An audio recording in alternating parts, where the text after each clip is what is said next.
Welcome back to the Hooked with TMO Fishing Podcast, where we talk about fishing or recovery or ranting or all of the above. I'm Tim Moore. Thanks for tuning in. This episode, I'm joined with Ryan and Lilly from Old Town Canoes and Kayaks. We're going to talk about a lot of different things, including his tenure with Old Town, his thoughts on growth of kayak fishing, the launch of the Sportsman line. We get into a little bit of his experience, and some questions that he had with working with people who are in recovery in the fishing industry, and a few other things. So hope you enjoy this one. Thanks for tuning in. All right. I am joined today with Ryan and Lilly from Old Town Canoes and Kayaks. You are your official title now is Brand Evangelist. That's correct. Awesome. How you doing, Tim? Good. Thanks so much for being on, Ryan. I've been looking forward to this. I knew when I started this that I was going to want to get you on here so we could talk a little bit of kayak fishing and talk Old Town, kind of keep everybody updated as to what's happening right now. Yeah. You want to start just to kind of fill everybody in, like what you do for Old Town? Yeah. Sure. Yeah, I've been at Old Town now, coming up on my 5-year anniversary, which is crazy. My position, as you mentioned, is Brand Evangelist, which is a new position within the organization.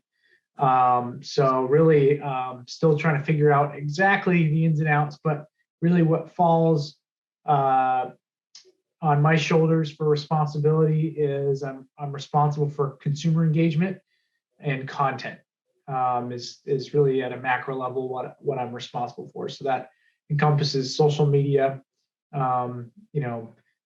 email marketing, consumer events, tournaments, pro staff, all that. And on top of that, our content strategy. So anything from our brand videos through like our helpful content where we're doing how-tos, preseason maintenance on your pedal drive, that sort of thing. So kind of run the gamut. And, when I first started with the organization, I was the brand marketing manager. So that's kind of morphed, and I do some of that still. We now have a marketing manager, Alex, and Dan works with me. He's our senior content specialist. So we've kind of been able to staff up and spread some of the work out. We hired a brand manager who's handling the product side of things. And so we're staffed up, and I'm able to focus and go deeper now on the consumer side and content side, which I'm really excited about. Yeah. And it seems like with the Sportsman launch, it's a good thing because it's been crazy. Oh, it's been insane. We were ramping as a brand for the last few years. There's been some key markers there. We're the oldest watercraft company, canoe and kayak watercraft company in existence since 1898. So we've been around, and people know us from our canoes and our recreational products. And, I'd say early 2000 teens, we launched a line of fishing kayaks, and it started to kind of match up with the growing trend in kayak fishing. And with that, we've launched some pretty innovative technologies. And we had a motorized kayak back in 2014 with the Predator MK. And then we came out with the pedal drive in 2016. And really that started our upward trajectory of the momentum that we have as a brand right now. And with Sportsman and with everything that's gone down with COVID and the growing interest in this space and being outside and fishing, it's really just propelled it. So I'm thankful that we've staffed up because the work is thick for sure. Yeah. It's been nuts. Even on my end, like I have, kayak fishing clients that will come off the water and say, so I can't find any of these. Will you be selling any of yours at the end of the season?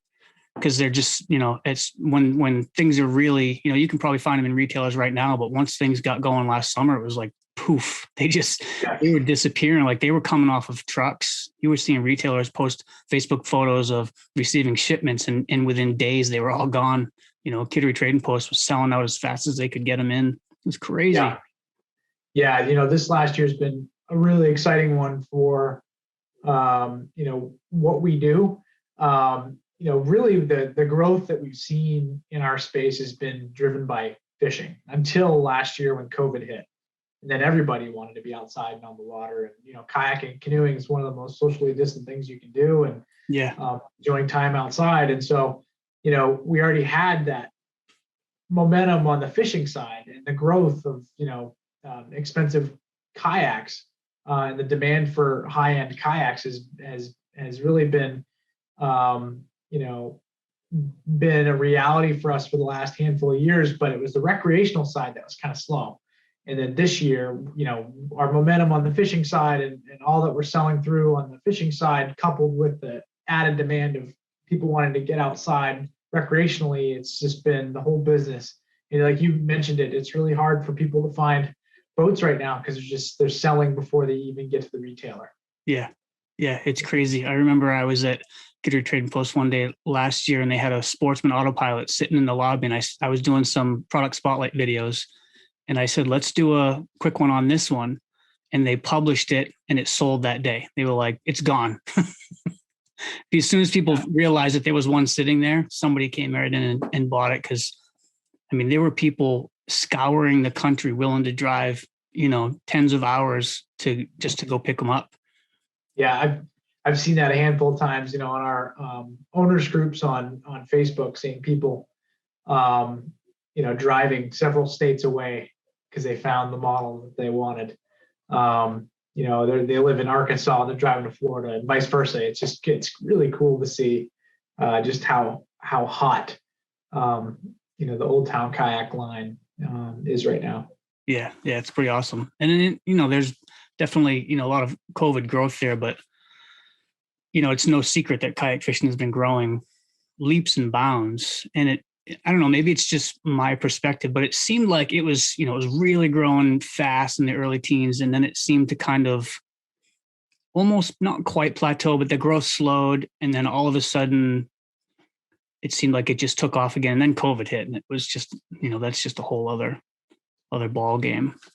Recently I was actually talking to somebody over the winter, and I found out that just behind kayak fishing, ice fishing is actually, so kayak fishing is the fastest growing aspect of fishing, and ice fishing has now come kind of barreling up with, right behind it. And, I think in both cases, it's new platforms and new technologies and new products available to people, like, the autopilot, the Sportsman autopilot. That thing is just in a league of its own. There's nothing like it. There's some people putting bow mount trolling motors on their kayaks, but, nothing as integrated as that. I have, two of them now. So, they're amazing. Talk a little bit about that launch. Yeah. You nailed it. The growth in kayak fishing has just been, that has been what's been driving our brand now for the last 10 years, primarily. And, to kind of step back a little bit and talk about the industry growing, I think you can mark the growth around the advancement in the platforms. Kayak fishing started to take off, but then, people were sick of paddling. And then pedal drives started to really take off, and that answered that problem for many people. Is they want to put the paddle down, they want to have their hands on their fishing rods and to be able to focus on fishing.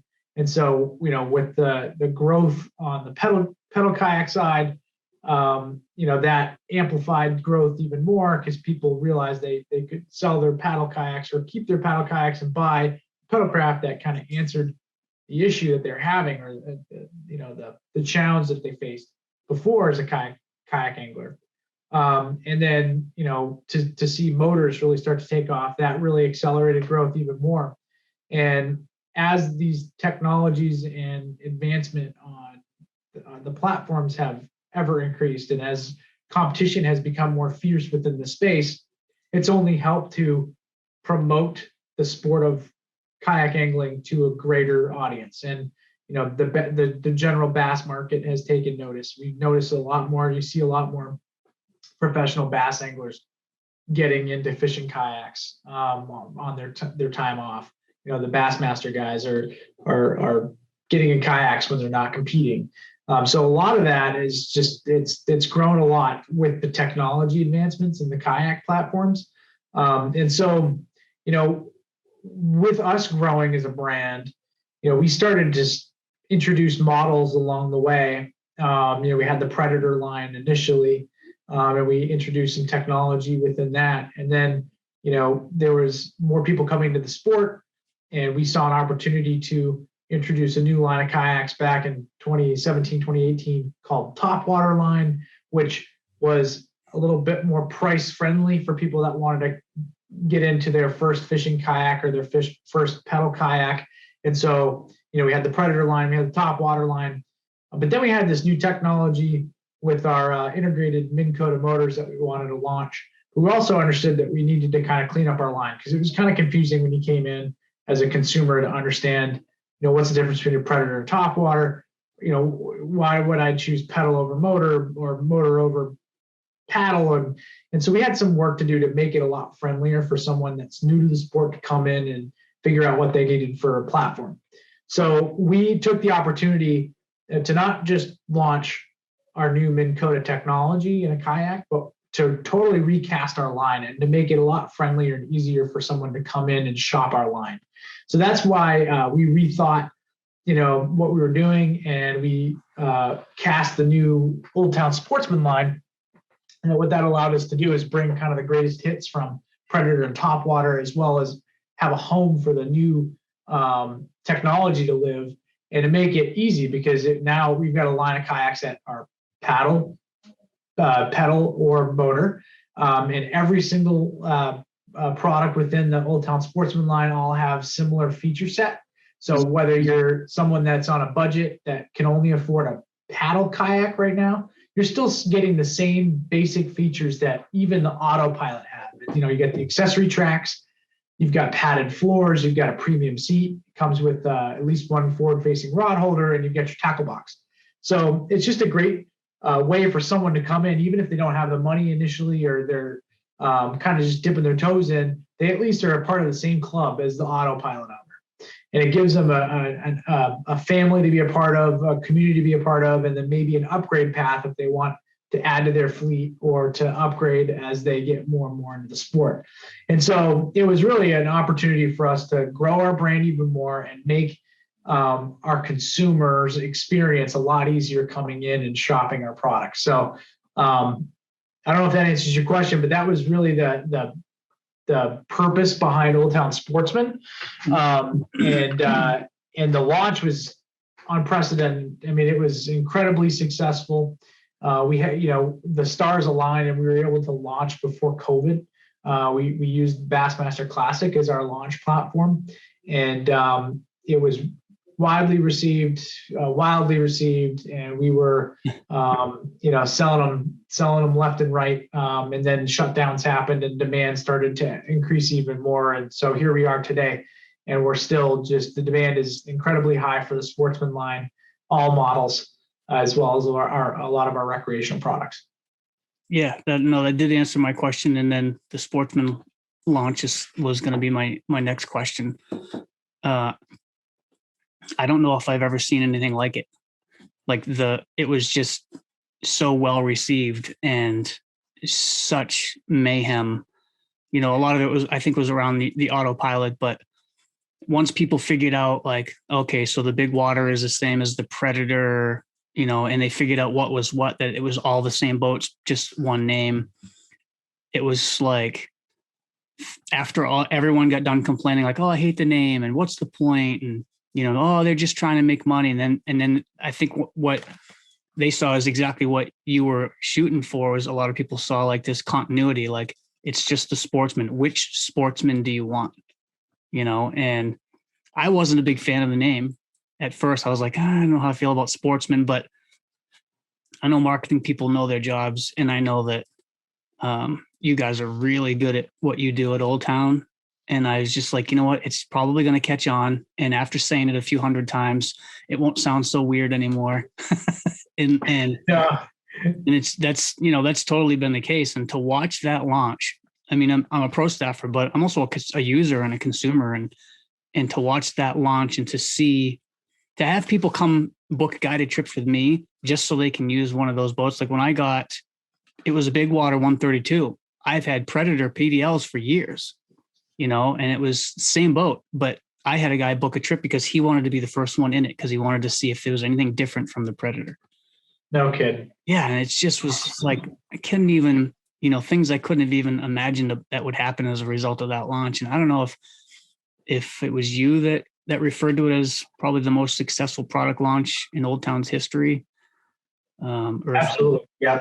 Absolutely was the most successful launch. And, we had a goal and we far exceeded that goal not that long after launch. And it's continuing to surprise us. And I think, honestly, a lot of it is because, one reason I love working for Johnson Outdoors and for Johnson Outdoors Watercraft in particular is we value the consumer. And we don't enter into anything without doing extensive research. And, all I can say about the Old Town Sportsman line name is we tested it. We tested it alongside several other options. And that was what resonated. And that's what proved to be the winning name. And so that's what we went forward with. I think it's not just the name, it's not just the product. It's, I think it's the entire experience that our team was able to, launch to the consumer and to the trade, and why it's doing so exceptionally well. And so we know our consumer, we know, obviously, from a messaging standpoint, what at the end of the day, marketing is really just making a brand relatable to its user. And that's what we want to do at the end of the day, is we want our user to understand that we understand them and that we're listening, and that we want to make their experience with us as great as possible, because we want to be around for another 123 years. So yeah, the Sportsman name and line and everything was thought about and planned for and tested. And I think that all of that hard work is paying dividends. Yeah, totally. There's in fishing in general, I think there's a lot of brand loyalty, and it's I don't think it's definitely no coincidence that the fact that you and your marketing department listen so closely, and customer service listens so closely to what the consumers want, and after you give them what they want, listening to what they want changed. But the level of customer service, I can't tell you how many posts in an owner's group on Facebook that I've seen somebody, something broke randomly, like on the water, and they're irate. And the next day they're back on there raving about how well they were taken care of. It seems like no matter who they get when they call customer service, that person has an almost immediate answer to their problem. Yeah. We pride ourselves in providing exceptional service, and our warranty is incredible. One of the best warranties in the industry, and we do pride ourselves in just providing a level of service and attention to our consumer that's, I think, unprecedented in the market. And there's a lot of great brands out there within our space, and I have a lot of respect for some of our competitors, but our people live and breathe this, and we understand what it's like to break down on the water or to have an issue, and so we do what we can proactively to put content out there that's helpful. A lot of times it's things that can be avoided with general maintenance and care, and we want to do a better job on an ongoing basis of providing that content that helps a person help themselves to preemptively take care of some issues that might arise after use. But then also, like, when things just happen, things happen. We want to be there and we want to answer it fast, because we understand that time on the water is valued by the people that buy our product, and we want to make sure that we're helping you maximize your time out there. So we don't want you to have to jump through a bunch of hoops in order to get a part or get something fixed. We want to get you taken care of right away. And again, that starts at helping you with some content that might preemptively help you care for your products better so things don't happen. Yeah. Yeah. And I will say too that, 90% of the few occasions that, you see of people breaking, 90% of that is I hit a stump or I dropped my kayak or, I've been using Old Town kayaks since I think 2014, and I used a lot of them and I use them a lot as a guide. And I've only ever had one thing break, and it was a prop pin on my very first PDL. And I deliberately didn't grease, oil, or rinse that drive because I wanted to see how long it would take that prop pin to rot out. And it was, I think I got it at the beginning of the season. So I don't know, April or May. And it was the end of August when that thing finally broke, of nothing but saltwater use, 4 to 5 days a week, never being rinsed. And it broke. And it had been so long that I forgot to pay attention to it, and it broke on the water. And I ended up having to paddle for that whole guide trip, and then fixed it when I got back in. And, now I just do I rinse them obviously, and, put an anti-corrosive on them. So I didn't, hopefully didn't make it sound like there are people like running to Facebook with complaints, because it's few and far between, but the ones that you do see are handled very well. And those people are still customers, Absolutely. Yeah. Yeah. No, and and my hat's off. We have such an awesome pro staff. You're a part of that, and part of the reason why we can provide the level of care that we do is because we've got an army of pro staff that are also active on social and help bring attention to posts that we miss. Maybe things that happen over the weekend when I'm with my family and I miss it. Or customer service misses it. It's quickly brought to our attention because of our pro staff, or our pro staff is able to pipe up and help, point someone towards a solution or help answer a question. So it's not just the 4 or 5 of us on the marketing team or the 4 or 5 on the customer service team that are caring for these people. It's our pro staff. Mm-hmm. And so we just have an exceptional pro staff team, and obviously our team, our Old Town team is our great customer service providers as well. So, but we can't do it without the pro staff, and it's been a huge advantage for us too. Yeah, it's I've served on a lot of pro staffs, and I still serve on quite a few of them, and I got to tell you, there have been peaks and valleys and personnel changes, and I've always been proud to be on Old Town's pro staff. I knew it as soon as I remember the leaked YouTube videos of the development of the Predator, like pool demos and stuff with pro staffers. I think Randy Vining was one of them. And I was just like, that boat is awesome. That's the one I want.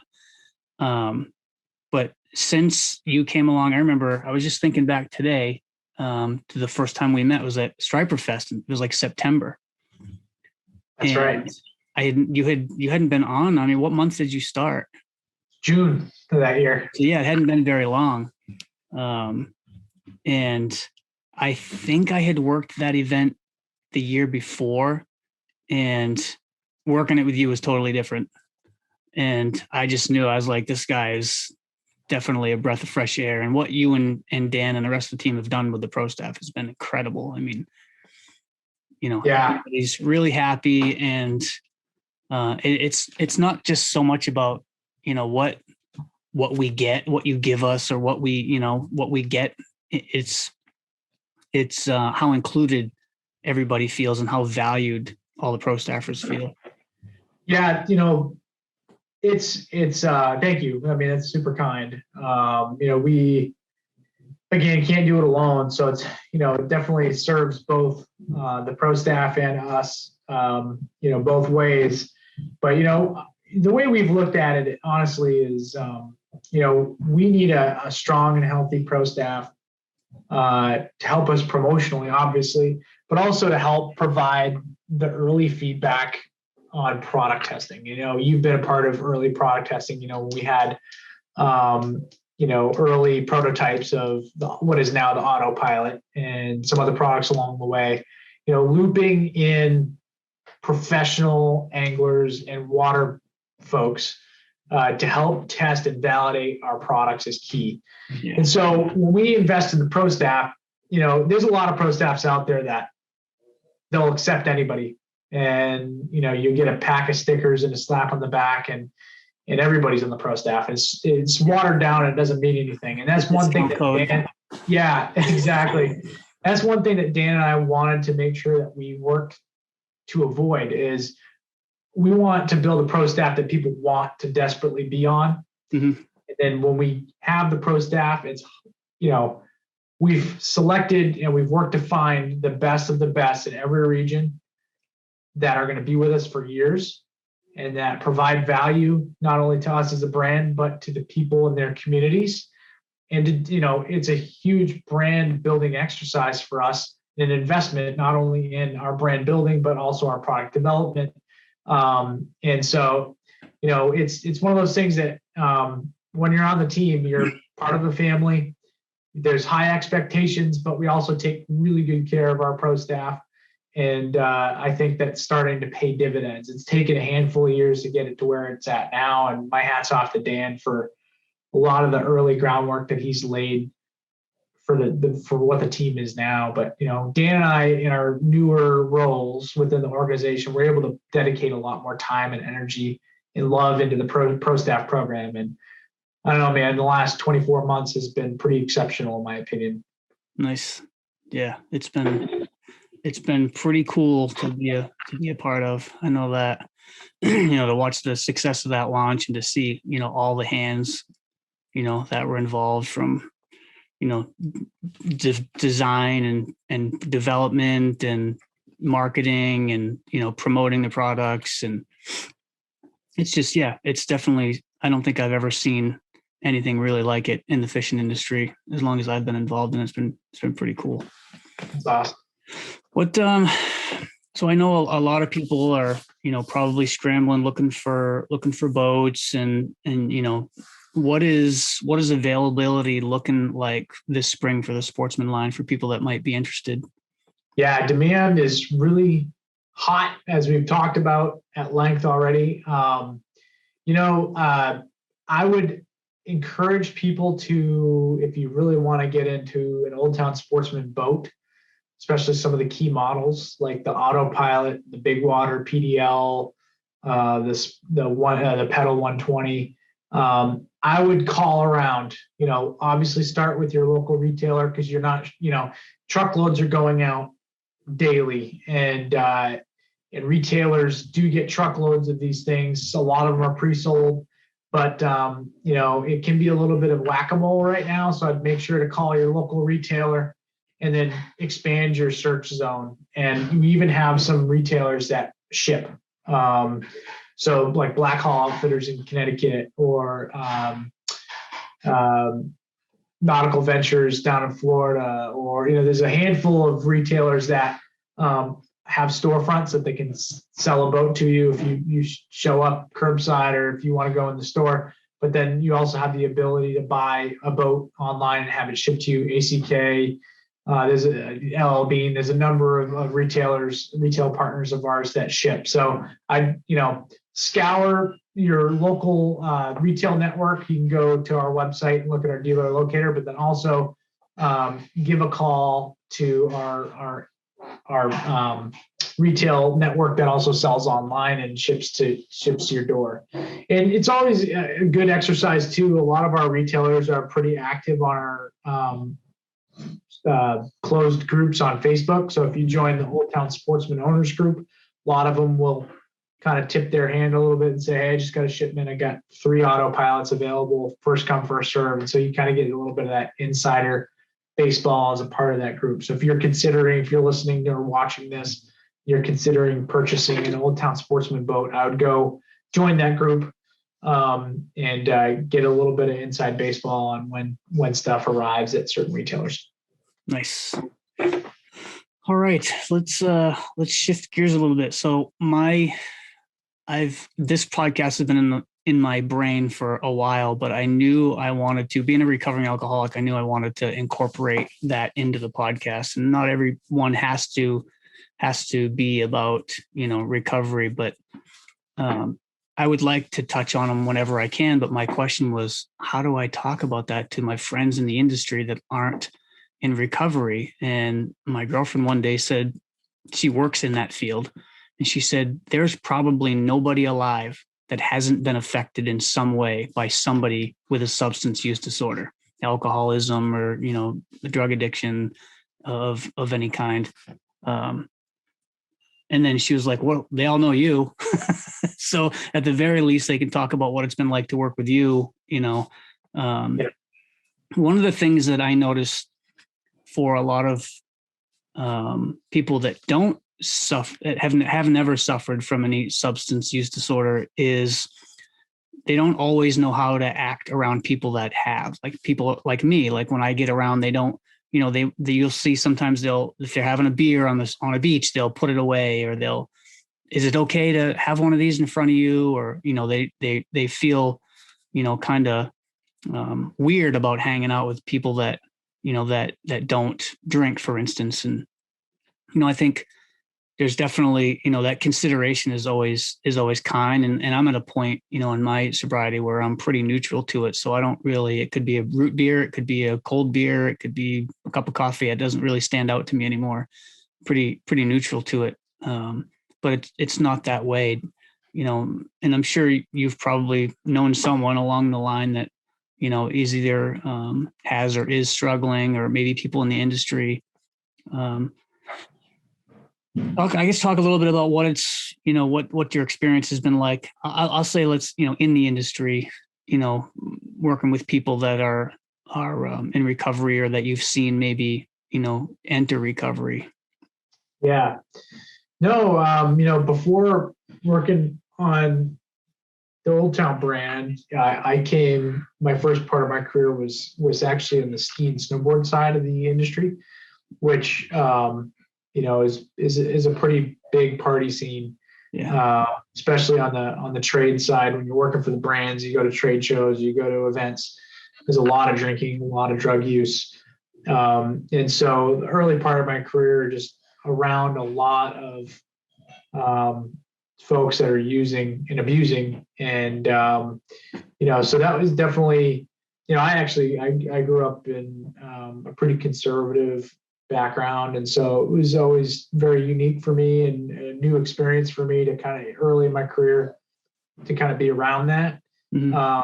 And then, later on when I met and became friends with people that were recovering alcoholics or drug users, to kind of like work through how to navigate.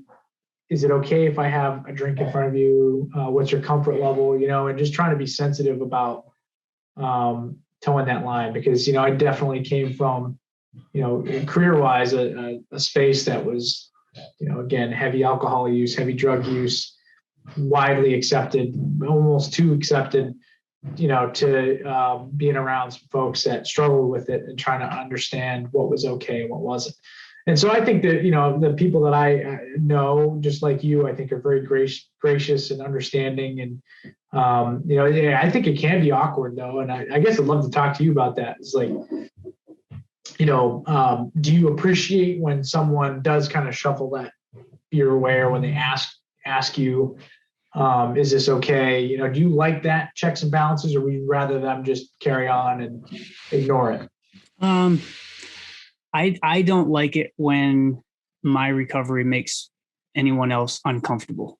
So if they feel like they have to hide their beer, makes them any kind of uncomfortable, I don't really like that. I do appreciate, I still remember, so when I came to ICAST 2 years ago with you guys, I think it was the first night we went out, people were ordering drinks. And I remember you said, "Are you cool with this?" And that really stood out, because that's really for me, but for me, that's, that's only thing anybody needs to ask. Are you okay with it? I'm fine with it. about when it becomes not fine, I'll just leave. And not fine for me today is just annoying. When it gets annoying, I just leave. When people start to get louder or, spitting and when they talk and, we've instantly become much better friends. It's usually, that's when my point when I'll leave. And coincidentally, this was Rapala had the beer cart right across from our booth every day. And I enjoyed going over and asking for a cup with no beer in it, as I just wanted one of the cups. And they would look at me like I had three heads. Because I was like, no, don't put any beer in it. I just want the cup. So I don't like people to feel like they have to, do anything any differently. I've been sober a long time, 28 years, and I've learned, very well over the years how to take care of myself in those situations. And it doesn't really get, like I said, it gets annoying. It gets, but it's never tempting or, or anything like that. But that's where I'm at, and there are a lot of people, and I was for a long time in my recovery where if I entered a social situation, especially around fishing, and people were drinking and having a good time, I just had to leave, because I knew if I stayed too long, I will end up, it was just really awkward and uncomfortable for me. And so, but even then I didn't like it when people would just like hide their, try to hide it, because that just reminded me of my life when I was drinking, because I always was trying to hide it. Unsuccessfully, I heard later on that I wasn't very good at hiding it. So, I think for most people in recovery, I mean, most people that when they enter recovery, they're taught to, kind of change your playgrounds, right? And we have to be responsible for ourselves and what situations we put ourselves in. So, for people that are, kind of newer, when others are around them, just be yourself and let them take care of themselves. Don't, try to push them, like, do you want one? Here, why don't you drink? That was the question that used to drive me nuts when people were like, why don't you drink? What do you mean? And then it kind of set off this thought process and train in my head of like, why don't I drink? I have a lot of respect of how open you are about your recovery. I think that a lot like the ski industry, the fishing industry does do a fair amount of drinking. And I can see where just the peer pressure factor for people could be hard. Like, I can't quit because this is what the industry does, or this is what I'm expected to do, or this is certain behavior. And I think just you going against the current and being open and being like, it's okay to fish and not have to have an alcoholic beverage, or to be able to go to a trade show and still have a great time and not have to get blackout drunk, So I think you're kind of setting a new standard, and you're showing people that struggle or people that are uncomfortable with it to begin with, that it's okay. You don't have to associate the two together, And I think even if it's not okay right now, my thing is just to show people that it will be. Because it wasn't okay for me for a long time. I mean, it looked way too fun. I just really wanted to be in there. I always felt like an outsider, like there was something different about me. And there was, when I'm in a situation where everybody's drinking and I'm not, there is something different about me. I'm not drinking when everybody else is. And that was really hard. And, I've never really felt like I had anything to lose by being open about my recovery. Questioned whether or not I had anything to offer early on, but I remember when I first got sober, people would tell me that it would probably be in my best interest to be as anonymous about my sobriety as I was about my drinking. And like I just said, I was not very anonymous about it, even though when I thought I was, everybody knew, so I'm doing other people in recovery a disservice by hiding that. And luckily, there's so much work around stigma being done in the last, 5 to 10 years, like ridiculous, amount of work being done to kind of break some of that stigma and let people like myself feel more normal out and about. I've never felt stigmatized in recovery, but I certainly did when I was drinking. You know, I was ashamed and, couldn't really hold my head up and look people in the eye, because it was just like there was this part of me that knew they were going to know what I was really like or what I was really thinking or how I was really behaving, whatever. But I've never felt ashamed or stigmatized over being in recovery. And that's, I think, what I want my message to be to people that are, entering recovery or have been in recovery. And, I've recently had, because of this podcast, people come to me and say, I've kept my recovery very quiet for a long time. And how open you are and how well received I see it has inspired me to be more open about my recovery. Yeah. I've recently had people in the industry open up to me about being sober that I didn't even know. I had no idea that they were in recovery, so I think, nothing bad's going to come of being more open. It's just, like I said, early on, I was crazy. They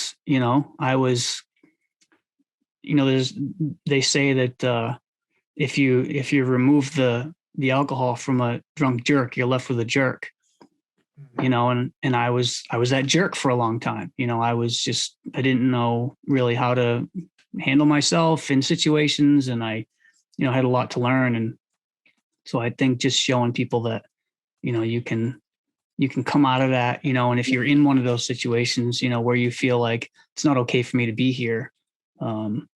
My goal has always been to be able to live a normal life as a recovering alcoholic and not feel handicapped by it. And it took a long time, it just does. It just takes, and some people get it sooner than others. Well, no doubt, your story is definitely impacting others, and your openness is in being bold about where you're at and where you've been is just, it's so much so that we felt compelled to feature you in a piece last year that we filmed with you, and I had people reach out internally within Old Town and externally that just really appreciated that message and what you're doing. So, my hat's off to you and kudos. And I think it's incredible how open you are about it and how it no doubt is helping people. Yeah, well, I appreciate that. There's definitely, I noticed a lot of parallels between the fishing industry and recovery. And, nobody in recovery or in the fishing industry really achieves any level of great success without an enormous amount of support. Right. Mm-hmm. Nobody just shows up and is like, I've arrived, now I'm great and I'm special. So, just like the people that have helped me in the past, get sober and stay sober, that helped me today. There are a lot of people like you that have offered some, immense support in as far as, what I do in the fishing industry and working together to build our two brands and keep growing those two brands. And then, there are people like yourself and it's a handful of my other sponsors that there are some people that work there that offer, more personal support in things like, just asking, being considerate of, the fact that I'm in recovery or, any special needs that I might have when I'm at an event, for that. So. Right. It's definitely appreciated. Yeah, man. Cool. Well, you were out fishing this morning. You told me before we started recording. That's fun. I need to wet a line. Man, I'm new to this whole trolling aspect. Yeah. And it has totally kicked my butt. This last year, just really kind of just trying to figure it out. And I was not very successful last year. Then bass season takes over, and that really, and stripers, and that holds my attention. And so really, it's like the short window of time where the ice goes out, and it's a great time to troll for salmon and togue. And so I'm trying to figure it out, and it's been very much a DIY and like picking your brain, picking Tyler Hicks' brain, picking Christy Holmes and Travis, her fiance's brain, about figuring it out. And Dan's getting into it. We added downriggers to our kayaks, and it's been a really fun challenge. And I finally caught my first trout trolling on Sunday, which I'm really excited about. So I'm starting to slowly figure it out. but I would love to get out there with you some more this year and keep learning, because it's a totally different game. Yeah. I can't wait to go jig lake trout this summer. Yeah. Oh man. Yeah, I was super jealous to see you and Dan's success over in Champlain. I'm really looking forward to getting out there with you. Yeah, it's going to be a good time. All right, so rattle off those Sportsman owner groups on Facebook for people that might want to find those. So there's Old Town Sportsman Owners Group, Old Town Sportsman PDL Owners Group. There's Old Town Kayak and Canoes Owners Group. Are the three that we own the Old Town Sportsman Owners Group and Pedal Owners Group, and then we are a part of the Old Town Kayak and Canoes. So those are great forums for people that are shopping for or researching, trying to figure out what they want, maybe what model they want. And then it's also a great community of people that own the boats that are, you get ideas on how to rig, support. Obviously, if something happens on the water, you're confused or have a question about how to use a certain feature, people are very helpful on there. Pro staff's very involved. We're involved. So this is an awesome community for pre and post purchase people. Yeah, awesome. Yeah, definitely check those out. Your YouTube channel is growing as well, and obviously, for a look at everything, go to Old Town Canoes, oldtowncanoe.com, right? Yep, that's correct. Cool. I'll post a link in the description here. All right, Ryan Lilly, Brand Evangelist. I appreciate you coming on, taking time out of your day to do this for me. I hope people listening and watching enjoy it and get something fun out of it, and see you all out there on the water. Thank you, Ryan. Man, I appreciate you having me on.